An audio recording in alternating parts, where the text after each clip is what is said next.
आज मैं ज़रा बात करना चाह रहा हूँ कि हमारे जो इंशाल्लाह गवर्नमेंट का पहला जो बजट आने वाला है इंशाल्लाह करीब, और उस बजट में हमने जो अपने सूबे के लिए, अपने सूबे की आवाम के लिए जो सोचा हुआ है और जिस तरीके से इंशाल्लाह हमने अपने विजन के, इमरान खान के विजन के मुताबिक जो पॉलिसीज़ करनी है और बेहतरी लानी है, उसके हवाले से जो हमारे प्रायोरिटीज़ हैं, हमारी जो पहली प्रायोरिटी है, ज़ाहिर बात है वो तो इस वक्त हमारे सूबे के हालात हैं लॉ एंड ऑर्डर के, वो हैं। और इंशाल्लाह बहुत जल्द इंशाल्लाह हमने ऑलरेडी इस पर काम शुरू किया हुआ और बहुत जल्द हम अपने जो हमारे एरियाज़ हैं जो उसमें कमियां हैं और ज़रूरत है लॉ एंड ऑर्डर को इम्प्रूव करने की, कोई स्पेसिफिक डिस्ट्रिक्ट हैं हमारे, कोई मर्जर एरियाज़ हैं, तो वहाँ पे इंशाल्लाह ऑलरेडी हम उसके लिए फ़ंड रिलीज़ भी कर चुके हैं और काम शुरू भी हो चुका है और मज़ीद भी इंशाल्लाह इसे बहुत बेहतरी लाएँगे, क्योंकि जब तक अमन अमान कायम नहीं होगा तब तक तरक्की मुमकिन नहीं है। तो इंशाल्लाह ये हमारा मेन फोकस है। इसके साथ साथ जो है हमारा जो दूसरा प्रायोरिटी है वो है हमारा इस वक्त एनर्जी का एक क्राइसिस है हमारे सूबे के अंदर, और उसकी जिम्मेदार जो है फेडरल गवर्नमेंट है। सबको मालूम है कि हमारा सूबा जो है बड़ी सस्ती बिजली बनाकर पाकिस्तान को ही दे रहा है, विफाक को दे रहा है, उसके बाद महंगी बिजली हमारे लोगों को दी जा रही है, और यही गैस के साथ भी यही मामला है। लेकिन उसकी एक बदतरीन लोड शेडिंग हमारे सूबे पर मुसल्लत की जा रही है, और अगर ये समझते हैं कि उसकी वजह यह है कि यहाँ पर मैंडेट भी चोरी नहीं हो सका, बाकी तो मैंडेट चोरी हो गया, लेकिन यहाँ पे मैंडेट चोरी भी एक किया तो सही इन्होंने, यहाँ पर भी 13 हल्के इन्होंने चोरी किए हैं, लेकिन फिर भी हुकूमत बहुत वादे सियासत से बन गई है। तो अगर ये उस बुनियाद पे चल रहे हैं और ये समझते हैं कि ये इस तरीके से चल कर और ये इस तरीके की लगातार ये चीज़ जो नाइंसाफ़ी है ये जारी रखेंगे और हम इसके ऊपर खामोश रहेंगे, तो ये इनकी भूल है। मैं पहले ही बता चुका हूँ। मैं कौम को वादे करना चाहता हूँ और अपने सूबे की आवाम को वादे करना चाहता हूँ कि पहली बात तो ये है कि हमारा इतनी सस्ती बिजली देने के बाद, फिर इतनी महंगी बिजली और गैस लेने के बाद ये जो जुल्म हमारे साथ हो रहा है, तो ये अब मैं एक आखिरी जब बात करता हूँ तो ये कहते हैं धमकी। देखिए, धमकी में और वार्निंग में फ़र्क होता है। आप कोई चीज़ लेते हैं ना, तो आपकी बहुत जगह पर लिखा होता है कि वार्निंग। वो क्यों दी जाती है? ताकि आप अलर्ट हो। बिजली के करीब आप जाएँ, वहाँ पर लिखा होता है वार्निंग।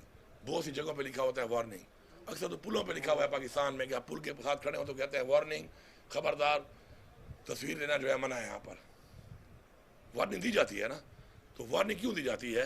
क्योंकि वो ज़रूरी होती है, और अगर उसके ऊपर अगला अमल दरामद ना करे तो कल अगर उसके खिलाफ कोई कार्रवाई हो तो वो कार्रवाई के अंदर वो अपने आप को खुद मुर्तकब कर रहा है कि उसके खिलाफ कार्रवाई अगर हो रही है तो वार्निंग के बावजूद वो बाज नहीं आ रहा। अब 450 अरब से ज़्यादा इस वक्त खसारा है वापडा का। इसमें 110 अरब जो खसारा है जो बिजली की चोरी की मद में है वो हमारे सूबे का है। बाकी जो लाइन लासे का खसारा है उसके जिम्मेदार ये सिस्टम है, क्योंकि इमरान खान ने तो 3.5 साल हुकूमत की। इसके अलावा जो बरजुमान रहे, यही पार्टियां बरजुमान रहीं, इन्होंने सिस्टम को ठीक क्यों नहीं किया कि 120 अरब तक जो है वो सालाना खसारा आ जाता है सिस्टम की वजह से। उसके जिम्मेदार तो ये हैं। हमारा जो 1510 अरब रुपये देना है, मैं वाजे कर रहा हूँ कि एक तो मेरी आवाम को चोर ना कहा जाए। हाँ, मजबूर है मेरी आवाम मर्जर की वजह से, हालात की वजह से, लॉ एंड ऑर्डर की वजह से, और लगातार जो सूबे के हालात चल रहे हैं रोज़गार ना होने की वजह से मजबूर है। बिजली की चोरी वापडा ही करवाती है, और उसमें अगर कोई लोग इन्वॉल्व हैं मजबूरी की वजह से, तो मैं ये बात बिल्कुल बर्दाश्त नहीं करूँगा कि मेरे लोगों को चोर कहा जाए।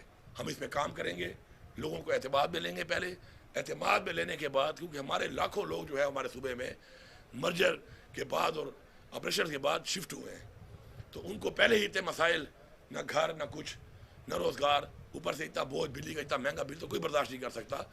तो हम उनके लिए इनको कह चुके हैं, और मैं दोबारा अभी एक मीटिंग कर रहा हूँ, और उस मीटिंग में अगर मुझे कोई रिलीफ मेरे लोगों के लिए जो मेरा हक है अगर मैं देना चाहता हूँ ना दिया गया, तो फिर मैं कोई ऐसा इकदाम उठाने पे मजबूर हो जाऊँगा कि जिस इकदाम के बाद फिर ये मेरे पे कोई सर्टिफिकेट ना लगाए कि जी आप गद्दार हैं, आप तो जी कोई एंटी स्टेट हैं। फिर ये चीज़ें बर्दाश्त नहीं करूँगा। मेरा 1510 अरब आपने देना है जो वाजिब उल अदा है। मेरा 110 अरब रुपया है। ये एक साल में आप मेरा 110 अरब रुपया मेरा उन पैसों से काट ले, तब तक मैं अपने सिस्टम को भी ठीक करता हूँ, लोगों को ऑनबोर्ड करता हूँ, मीटिंग सिस्टम ठीक करता हूँ, फीडरों पे काम करके हालात को ठीक करके लोगों को एतमाद में लेकर उनके मीटर लगवाता हूँ, और एक साल तक आप मेरे पैसे काट लें। आपका पैसों से मतलब है ना, मैं अपने लोगों को रिलीफ दे रहा हूँ जब, तो आपको क्या तकलीफ है? तो आपको ये बात माननी पड़ेगी। मैं इस तरह की लोड शेडिंग बर्दाश्त नहीं करूँगा। फिर अगर मेरे लोग शेडिंग बर्दाश्त करेंगे फिर और ये जुल्म बर्दाश्त करेंगे और अपना हक और अपना पैसा जो मैं देना चाहता हूँ, मैं उनका नुमाइंदा हूँ इस वक्त, और आप उसमें भी कटौती करके अगर फिर रिलीफ नहीं देते तो फिर आप कर रहे हैं ज़ातियात, फिर आप कर रहे हैं विक्टिमाइजेशन। वो मैं नहीं छोड़ूंगा। फिर मैं कोई ऐसा इकदाम उठाऊंगा कि फिर तकलीफ का अंदाज़ा सबको होगा कि जब बिजली नहीं होती तो कितनी तकलीफ होती है, फिर मुझे उस तरफ जाना पड़ेगा। बेहतर है कि हक के मुताबिक जो चीज़ मैं अपनी आवाम को देना चाहता हूँ और पैसे भर रहा हूँ, कटौती करा रहा हूँ, कोई खैरात भीख नहीं मांग रहा, तो वो आपको देनी पड़ेगी। उस पर मैं मीटिंग अभी करूँगा जाकर, और मुझे पूरी उम्मीद है कि रिलीफ देंगे, बात मानेंगे। पैसा तो मैंने देना है, पैसा तो मैंने कटवाना है अपना, और अगर नहीं देंगे फिर मेरी पूरी सूबे की आवाम जो है उनको मैं वादे करना चाहता हूँ कि बिजली और गैस ये दो महकमे हैं। 16 रुपये यूनिट से आज यूनिट 65 रुपये से ऊपर जा चुका है, मजीद महंगा भी कर रहे हैं। गैस के हालात भी वही हैं कि बिल 4 गुना 5 गुना आ रहा है। और उसके बाद अगर इन निकम्मों से मैं रिपीट कर रहा हूँ कि इमरान खान के टाइम में यही वसाइल थे, इमरान खान के टाइम में यही मुल्क था। अगर 16 रुपये यूनिट इमरान खान बिजली दे रहा था तो आज 65 रुपये पे मुझे बिजली क्यों नहीं मिल रही। सेम इज विद गैस, 145 से चला गया है, पेट्रोल इतना महंगा होकर ये पैसा कहाँ जा रहा है। ये तो पैसा आप लोगों पे टैक्स लगा के कमा रहे हैं, किस पे लगा रहे हैं आप। सूबे के हकूक भी नहीं दे रहे, वाजिबात भी नहीं दे रहे, कर क्या रहे हैं आप लोग। तो इसका हिसाब अपने सूबे के हिसाब से तो मैं लूँगा और आपको देना पड़ेगा, वरना फिर मेरे सूबे के लोग जो हैं फिर वाज़ेह तौर पे फेडरल गवर्नमेंट के ख़िलाफ़ हम एक आवाज़ उठाएंगे, फिर हम एक तहरीक चलाएंगे। मेरी 2 तहरीकें हैं, एक मेरी पार्टी की है, मेरे लीडर की है, मैंडेट की चोरी की है। एक मेरे सूबे का वो जिम्मेदारी जो मुझे इमरान खान ने दी है, एक वो भी है। फिर ये तहरीक का उससे ताल्लुक़ नहीं है, लेकिन ये तहरीक भरपूर होगी और फिर मैं आपको बताऊँगा कि इंशाल्लाह ये अवाम अपना हक लेना जानती है, जुल्म हम बर्दाश्त नहीं करेंगे। उसके बाद जो हमारे बाकी सेक्टर्स हैं, हेल्थ कार्ड हमारा माशाल्लाह शुरू हो चुका है, उस पर हमने काम करके बेहतर करने के लिए पूरा हम काम कर रहे हैं। और इंशाल्लाह हम सिस्टम को ज़रा, क्योंकि हमारे मुल्क में मसला ये है कि चीज़ें अब्यूज़ हो जाती हैं, तो उसमें जो कुछ अस्पताल थे जो उन्होंने ओवर बिलिंग की, कुछ और भी उनमें कमियां थी, क्राइटेरिया भी पूरे नहीं थे, और वो उस के बावजूद वो लिस्ट में थे हेल्थ कार्ड के, वो भी जो है इंशाल्लाह वो अस्पताल भी सारे के सारे हमने निकाल दिए। और क्राइटेरिया में जो पूरा नहीं होगा अस्पताल इस पर नहीं होगा। और हम कोशिश करेंगे कि अपने सरकारी अस्पतालों को हम उस लेवल तक ले जाएँ कि वहाँ पर हमारे सरकारी अस्पताल में ही सारा इलाज आपको मिल जाए, ताकि जो पैसा हेल्थ कार्ड का यूटिलाइज हो रहा है वो मुझे ही वापस आए सरकार को, ताकि उस समय बेहतर इस कार्ड के पैसे भी बढ़ा सकता हूँ, कुछ और चीज़ें कर सकता हूँ। तो उसके लिए एक साइकिल में लाने के लिए इंशाल्लाह हम इसके अंदर ये काम भी करेंगे। हेल्थ को हमने इम्प्रूव करना है, हमारी प्रायोरिटी है। कुछ एरिया जो हेल्थ में बहुत बैकवर्ड रह गए हैं, पीछे रह गए हैं, वहाँ पे इंशाल्लाह हमारी प्रायोरिटी है कि हम वहाँ पर हेल्थ की फैसिलिटीज़ लोगों को अपने इलाके में ही हम मुहैया करेंगे। हेल्थ कार्ड तो पूरे पाकिस्तान में बहुत जगहों पर इस्तेमाल हो रहा है, लेकिन अपने इलाके में जब आपको सहूलत मिलेगी तो उसका ज़्यादा फ़ायदा है कि आपको कहीं दूर जाना पड़े। एजुकेशन के हवाले से भी एक निज़ाम बेहतर हुआ था, दोबारा वो निज़ाम ख़राब हो चुका है। और उसमें जो है ना, टीचरों ने फिर सिफारिशें करके ड्यूरिंग दिस इंटरिम गवर्नमेंट, मैं देख रहा हूँ कि एक स्कूल में 6 टीचरें एक्स्ट्रा बैठी हुई हैं, तनख्वाह ले रही हैं, और वो स्कूल कुछ खाली पड़े हुए हैं। तो वो दोबारा सारा कुछ रिवाइज़ होगा, उसी तरीके से मॉनिटर होगा दोबारा, और हर स्कूल को टीचर हम मुहैया करेंगे और इंश्योर करेंगे कि वो टीचर उस स्कूल में मौजूद हो और तालीम दे। वरना मुफ्त की तनख्वाहें लेने वाला काम मज़ीद नहीं है, वजीफे नहीं चलेंगे इसके बाद। अब आ जाएं आप, हमारी जो डेवलपमेंट है, डेवलपमेंट में भी हमारे बहुत से ऐसे ज़िले हैं, बहुत इलाके हैं कि जो पीछे रह गए हैं, उनकी डेवलपमेंट नहीं हो सकी, ज़्यादती हुई। इंशाल्लाह उन बैकवर्ड एरियाज़ को, जैसे इमरान खान का विजन है कि हम ऊपर लेके आएंगे और बराबरी की बुनियाद पे उन इलाकों के साथ बराबर करें। इतने जल्दी नहीं हो सकते, लेकिन कम से कम इतने बेहतर हो जाएंगे, बिल्कुल ही बैकवर्ड ना हो। उन पे हमारा मेन फोकस होगा। अब इन्वेस्टमेंट कहाँ पे होगी? इन्वेस्टमेंट जो इंशाल्लाह हम करेंगे अपने पैसे की, चूँकि पैसा पर बिजली जब देंगे तो इंशाल्लाह पूरे पाकिस्तान के भी और बाकी बाहर ममालिक से इन्वेस्टर जो है वो हमारे पास आएंगे, हमें उससे रोज़गार ही मिलेगा, रेवेन्यू भी मिलेगा, और इंडस्ट्री को एक सस्ते रेट में जब एनर्जी मिलेगी तो उससे इंडस्ट्री पाकिस्तान में ज़्यादा होगी और पाकिस्तान के एक्सपोर्ट्स में भी उसका फ़ायदा होगा। सरकारी नौकरियां हमने काफ़ी ज़्यादा दी हैं, काफ़ी लोग काफ़ी महकमों में सरप्लस हैं। बड़े अफसोस की बात है कि इसके ऊपर काम नहीं हुआ, और आज हमारे बहुत से ऐसे महकमे कि जिनको हुकूमत को कुछ देना चाहिए था, ताकि उन महकमों की वजह से हुकूमत को कुछ मिले और हुकूमत आगे वो आवाम पे लगाए, वो महकमे हुकूमत से मांगने के लिए बैठे होते हैं। और जो कुछ महकमे जो रेवेन्यू जनरेट कर रहे हैं, उनकी कैपेसिटी बिल्डिंग के लिए पैसा उन पर नहीं लग रहा। हालांकि अगर कैपेसिटी बिल्डिंग उनकी की जाए, फॉर एग्जाम्पल एक्साइज डिपार्टमेंट अब है, उसमें KPRA है, अगर उसमें आप वही पैसा डिजिटाइज करने में उनके ऊपर इन्वेस्ट करें, उनकी कैपेसिटी बिल्डिंग करें, तो वो अपने रेवेन्यू को बहुत ऊपर ले जा सकते हैं। लेकिन उनका वो पैसा लगता है बेसिकली उन महकमों पे, उन निकम्मों पे, निकटुओं पे कि जो डिपेंडेंट हैं औरों के ऊपर और अपने आप को सेल्फ सफिशिएंट नहीं कर रहे। तो इस वजह से अब उनको कहा गया है कि अपने आप को आप लेके आएँ उस लेवल तक जो आपके अखराजात हैं वो तो आप खुद ही पूरे करें ही करें, बल्कि इसके अलावा आप आवाम के लिए भी कुछ दें और एक अपना ऐड करें अपना एक सिस्टम के अंदर कोई पैसा और रेवेन्यू, तो उस पर काम होगा। और जो कर रहे हैं काम बेहतर और जो रेवेन्यू आ रहा है उससे उस रेवेन्यू को बढ़ाने के लिए उन पर इन्वेस्टमेंट होगी। डिजिटाइज करना सिस्टम को बहुत ज़रूरी है। दुनिया में जहाँ पे तरक्की हम देखते हैं कि तरक्की है उसकी वजह है, वजूहात हैं, हमने उस पर काम करना है। और वो तरक्की तभी हो सकती है सिस्टम जब डिजिटाइज हो जाए। अभी आज ऐसा सिस्टम दुनिया में आ चुका है कि मेरा हेल्थ कार्ड कोई अब्यूज़ नहीं कर सकता, मेरे पास पूरी फैमिली की हिस्ट्री आ जाएगी, उसे पता होगा कि कौन कौन सी बीमारियां हैं, इस बीमारी में कितना पैसा लगा है, कब लगा है, उसके बाद दोबारा क्यों आई है। लेकिन उस पर बड़ी कॉस्ट आती है पर हॉस्पिटल, उसमें टाइम जरूर लगेगा, लेकिन आहिस्ता आहिस्ता हम कुछ अस्पतालों में इसको शुरू करेंगे ताकि टाइम में जाके सिस्टम एब्यूज़ ना हो सके। देखिए करप्शन के खात्मे के लिए ज़रूरी है कि करप्शन के जो मौके हैं, जो गुंजाइश है सिस्टम में, उसको ख़त्म किया जाए। उसके बगैर करप्शन को जो है, ये नैब के इदारे भी बने, एंटी करप्शन भी चल रही है, बहुत एहतसाब की बातें हुई, लेकिन वो क्यों कंट्रोल नहीं हुई? क्योंकि दुनिया में जो एक मैकेनिज्म है ख़त्म करने का, वो सिस्टम के अंदर ही करप्शन करने की गुंजाइश ना हो वो है। और हम उस पर अभी तक नहीं गए, इंशाल्लाह हम उस पर जाएंगे। और मैं वादे पैगाम दे रहा हूँ, करप्शन के ऊपर मेरा वादे पैगाम है, और ये पैगाम इस्लाम के मुताबिक है कि रिश्वत लेने और देने वाला दोनों जहन्नमी है। मैं वादे तौर पे कह रहा हूँ कि रिश्वत देने वाले ही फैसिलिटेटर बने हुए हैं शैतान के, और रिश्वत लेने वालों को उस पर लगा रहे हैं। तो ये दोनों बराबर के मुजरिम हैं। अगर किसी बंदे पे साबित हो उसे रिश्वत ली है तो वो तो जाएगा घर, काम शुरू हो चुका है, आपको पता चल रहा है कि इंशाल्लाह ऊपर लेवल पे हो रहा है, नीचे वाला नहीं, ऊपर से शुरू किया हुआ है। और अगर साथ जिसने रिश्वत दी है वो भी साथ घर जाएगा, उसको भी वही सजा मिलेगी। इसलिए बेहतर है लेना भी छोड़ दो और देना भी छोड़ दो, क्योंकि दोनों जो है ना वो बचेंगे नहीं अब। तो मेरा वादे पैगाम है, बार बार दे रहा हूँ, मुझे कोई शौक़ नहीं है लोगों को निकालने का। फिर सिफारिशें शुरू हो जाती हैं, फिर मिन्नतें शुरू हो जाती हैं, फिर तल्ले शुरू हो जाते हैं। तो आप ऐसा काम ही ना करें कि आपको सिफारिश करनी पड़े, मिन्नत करनी पड़े और तरले करने पड़े। मैं समझता हूँ कि रिश्वतखोर को निकालने से मुझे कम से कम बदुआ नहीं लगती, मैं बदुआ से बड़ा डरता हूँ, लेकिन ऐसे बंदे को निकालने से मुझे उसकी बदुआ नहीं लगती, बल्कि मुझे लोगों की दुआ ज़्यादा मिलेगी। तो बेहतर है कि इस काम को आप ना करें और आप इस काम से गुरेज करें।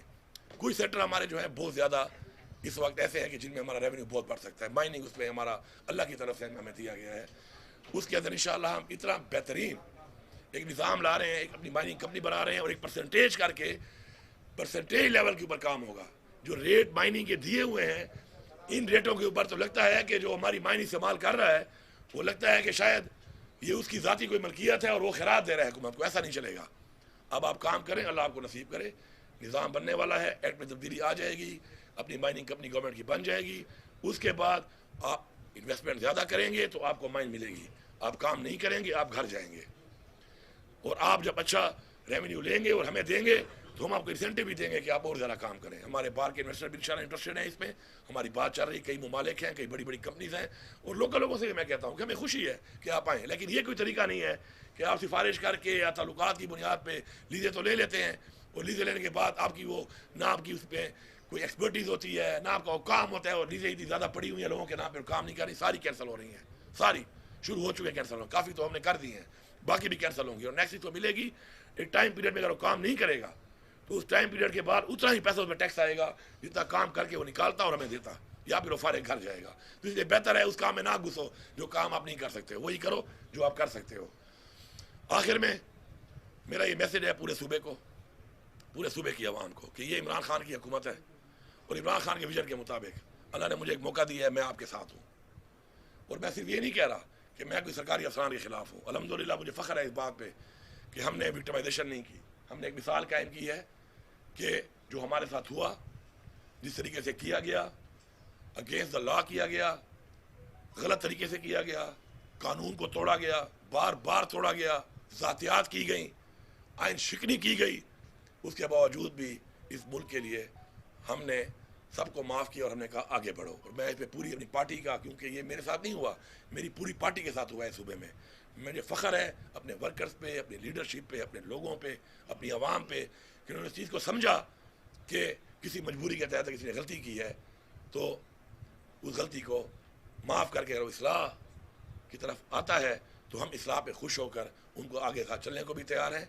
लेकिन अगर कोई फिर भी इस्लाह नहीं करता तो फिर मेरे ख्याल में वो फिर सज़ा के लिए भरपूर तैयार रहे, और सज़ा भी सख्त सज़ा होगी, मजाक वाली नहीं होगी। मेरे पॉलिसी में नहीं है कि मैं बंदे को ट्रांसफ़र करूँगा, मैं टर्मिनेट करूँगा। ये आप याद रखें, मैं बरमला कह रहा हूँ, टर्मिनेट फ्रॉम सर्विस। और अगर कोई ज़्यादा सबूत आ गए तो फिर पेंशन भी ख़त्म करूँगा। जो ऐसा भी करूँगा फिर कि जो तनख्वाहें ली हुई हैं, फिर चाहे अपना सारा खाया हुआ माल वापस करने के लिए वो सारी तनख्वाहें भी दोबारा वसूल करूँगा। इसलिए बेहतर है कि ऐसे इक़दाम की तरफ मुझे ना जाना पड़े, अपनी इस्लाह कर लें, अपनी इस्लाह कर लें और इस्लाह करके आगे बढ़ें, और आगे बढ़ के अपना किरदार अदा करें इस सूबे की तरक्की में। इस सूबे की जो आवाम के इसके मसाइल के लिए आपको तनख्वाह दी जा रही है, आवाम के टैक्स के पैसे से मराहत दिए जा रहे हैं, उसके लिए अपना वो किरदार अदा करें। इस जान आवाम के सामने सुरखरू हों, उस जान अल्लाह के सामने सुरखरू हों। लेकिन मैं आवाम को यही बता रहा हूँ कि मैं इसी तरह अपने लोगों को भी सपोर्ट करूँगा कि अगर आवाम ज़्यादती करती है किसी के साथ, क्योंकि कई दफ़ा आवाम भी ज़्यादती करती है, ज़रूरी नहीं सरकारी अफसरान को यहाँ पे हम कई इल्ज़ाम लगा सकते हैं कई चीज़ों पर कि हमारे खारजा पॉलिसी में हम गुलाम हैं, बाहर के हमारे पे बाहर के हुक्म हमारे पे आते हैं और हमें वो मानने पड़ते हैं, हम मानते हैं हमारी पॉलिसियाँ ऐसी बनाई गई, हमारे उन लोगों की ने बनाई गई जिनको हमने खुद ही बड़ा बनाया और उन्होंने हमें एक आज़ाद और एक बार फिर गुलाम बनाया। लेकिन इसमें एक बात बड़ी क्लियर है, पॉलिसीज़ के अंदर जो ये सिस्टम में लोग हैं ये हमारे ही लोग हैं, ये आपका भाई है या मेरा है, कोई बाहर से नहीं आया हुआ।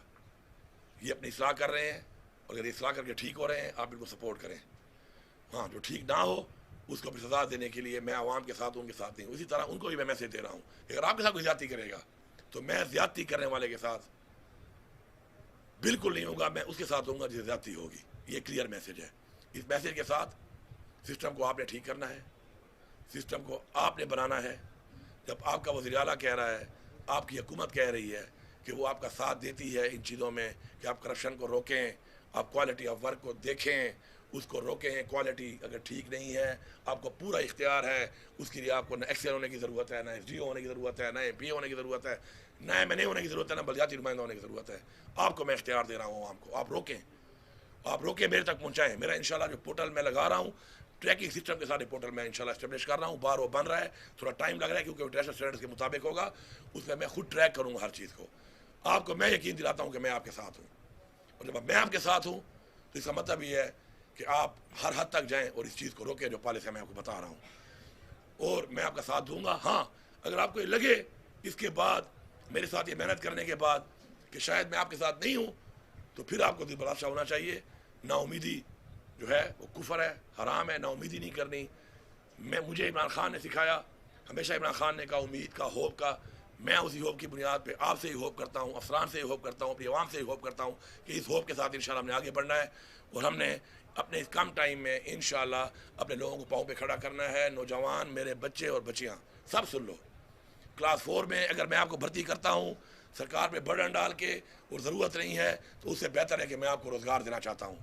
मैं आपको अपने घर में रोज़गार दूंगा, मैं आपको ग्रांट भी दूंगा रोज़गार की, मैं आपको बिला सूद कर्जे भी दूंगा रोज़गार के लिए, और उस रोज़गार के लिए मैं आपको पैसा दूंगा। लेकिन मैं फिर वेरीफाई ज़रूर करूंगा कि मैंने जिस काम के लिए पैसा दिया था क्या आप वो काम कर रहे हैं या आप वो खा गए हैं। फिर जो खाएगा वो जेल भी जाएगा। ये नहीं है, क्योंकि वो पैसा मेरा नहीं है, वो पैसा इस आवाम का पैसा है, टैक्स का पैसा है। उसके लिए इंशाल्लाह आप 5-5, 7-7 लाख रुपए भरते हो यार। हम सुनते हैं, देखते हैं, लोग कहते हैं क्लास 4 की नौकरी 25,000 रुपये तनख्वाह है। वो यार 5-6 लाख रुपए की एक 2 गाय क्यों नहीं लेते हो? 30 किलो दिन का दूध देंगी। आज दूध का रेट क्या है? वज़ीर की तनख्वाह वो कमा के दे देंगी 3 गायें। यदि वज़ीर आला की तनख्वाह है 2.5 लाख रुपये तनख्वाह है वज़ीर आला की, अफसरों की तनख्वाह तो बहुत कम है। अब 200 मुर्गी ले लो, 2200 की एक मुर्गी मिलती है अंडों वाली। अगर आप बहुत बदबख्ते और आधी भी अंडा दे रही है, 40 रुपये का अंडा ठेकेदार उठा रहा है। पैसों का हिसाब लगाओ महीने का। अगर आपको मैं 2% पे लोन देता हूँ, 2% पर भी, तो आप ये समझ लें कि 4 साल में आप 2 दिन जो कमा रहे हैं वो अपने कर्जे में उतार रहे हैं, बाकी 28 दिन आपकी जेब में जा रहा है, और वो लाखों रुपए है।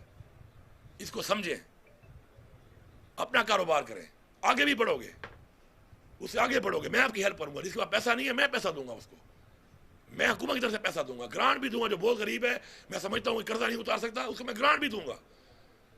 जो मुझे लगता है कर्जा उतारेगा साथ साथ, क्योंकि आपका जो कर्जा उतरेगा उस कर्जे से आपके पास किसी और को मिलेगा।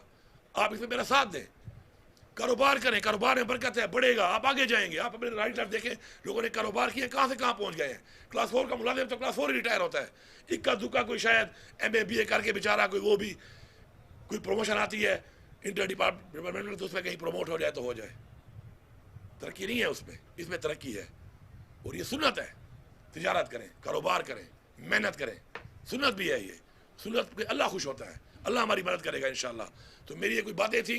इसके अलावा मैं इंशाल्लाह जैसे ये पोर्टल हमारा लगेगा, ये हमारा जो जैसे ही बजट पास ये भी होगा, नए साल का, ये तो पुराने साल का तो हमारा बजट नहीं है, सिर्फ 2 महीने ही है जो हमने अभी खाली तनख्वाह पेंशन दी, क्योंकि हमारा वो जो ऑर्डर हुआ था अभी शुक्र है उस पर सुप्रीम कोर्ट ने एक फैसला ले लिया है। जो इलीगल ये सीट्स दे रहे थे रिजर्व की, तो हम उसमें बजट में और चीज़ें नहीं कर सके, सिर्फ तनख्वाह पेंशन वो भी हम कैबिनेट के थ्रू दे रहे थे अब तक, और रिसेंशल्स हमारे खर्चे थे। तो इंशाल्लाह 2 महीने में तरक्याती काम भी शुरू हो रहे हैं आपके जो रुके हुए थे, इन 2 महीनों में वो भी शुरू हो जाएंगे इंशाल्लाह विदिन 15-20 डेज। और उसके बाद जो नया बजट आएगा उसके बाद मैं पूरे विजन के साथ वो बजट दूंगा, और ये बजट अवामी बजट होगा, आपके लिए होगा, लेकिन इस वादे के साथ कि आप इस बजट को ये समझेंगे कि जैसे अपने घर में आप हर चीज़ का ख्याल करते हैं, घर बनाते हुए देखते हैं एक एक चीज़ को नुक्ताचीनी के साथ, और अपना समझ करते हैं ये पैसा आपका पैसा है, आपने इस पैसे पे ऐसे ही मॉनिटरिंग करनी है, ऐसे ही चौकीदारी करनी है, मेरे लिए, अपने लिए, इस कौम के लिए, सूबे के लिए। आप कोई सवाल करते हैं तो कर लें जी। शुक्रिया।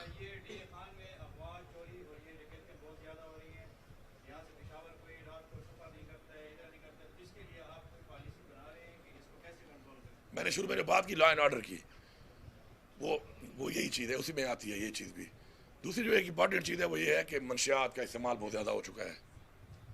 मनशियात के ऊपर तो हमने इंशाल्लाह अभी ऐसा हम एक सिस्टम ला रहे हैं, और बहुत जल्द इंशाल्लाह 1 महीने में आ जाएगा कि जो हमारा चेकिंग का तरीका है, अगर इसमें कोई आपकी ह्यूमन इंटेलिजेंस के साथ आपको पता ना चले कि फलाने खाने में कोई चीज़ छुपाई हुई है, तो आपको पता चला नामुमकिन है, क्योंकि आपके पास कोई सिस्टम ही नहीं है उसका। अब इंशाल्लाह सिस्टम आ रहा है कि हमें उसके ज़रिए पता चलेगा ऊपर से ही स्कैन करके कि गाड़ी में मनशियात है या बारूद, दोनों चीज़ों का। आइस जो है और हेरोइन, एक ख़ास मकदार के बाद मैं इंशाल्लाह एक्ट लेके जा रहा हूँ असम्बली में, सज़ाए मौत होगी उसके ऊपर। मैं ड्रग ट्रैफिकर्स को, इन मनशियात फरोशों को जो मेरी कौम को तबाह कर रहे हैं, कभी भी नहीं छोड़ूंगा, और मैं इनको लटकाऊंगा। मैं इनसे कह रहा हूँ कि मेहरबानी करके ये काम छोड़ दो, वरना आप लटके हुए मिलोगे, आपको मैं सूली पे लटकाऊंगा, क्योंकि आप हमारी पूरी कौम को सूली पे लटका रहे हो। तो ये भी वाज़ेह है कि उसमें एक एक्ट भी आ रहा है इंशाल्लाह। और चूँकि मनशियात का इस्तेमाल ज़्यादा हो गया है, स्पेशली आइस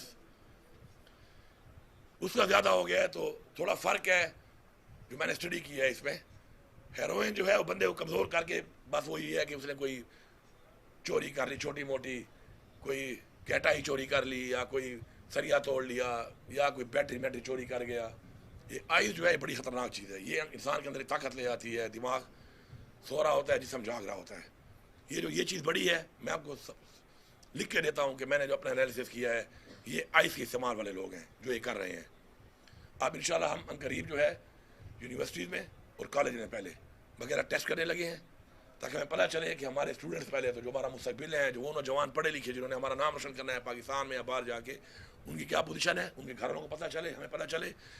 और साथ साथ इसके अलावा जो हमारे इसके अलावा लोग हैं फेज़ 2 में, हम उनका भी टेस्ट करेंगे और सीधा रिहैब भेजेंगे, ताकि बजाय वो क्राइम करते रहें अपना नशा पूरे करने के लिए और तबाही करें अपनी भी और किसी और की भी, तो उससे बेहतर है कि उन पर हम इन्वेस्टमेंट करें, उनको रिहैब में डालकर उनको रिहैब में ठीक कर लें। और जो ठीक होने को तैयार नहीं है मेरे भाई, फिर 2 जेलें हैं जो मैं तैयार कर रहा हूँ।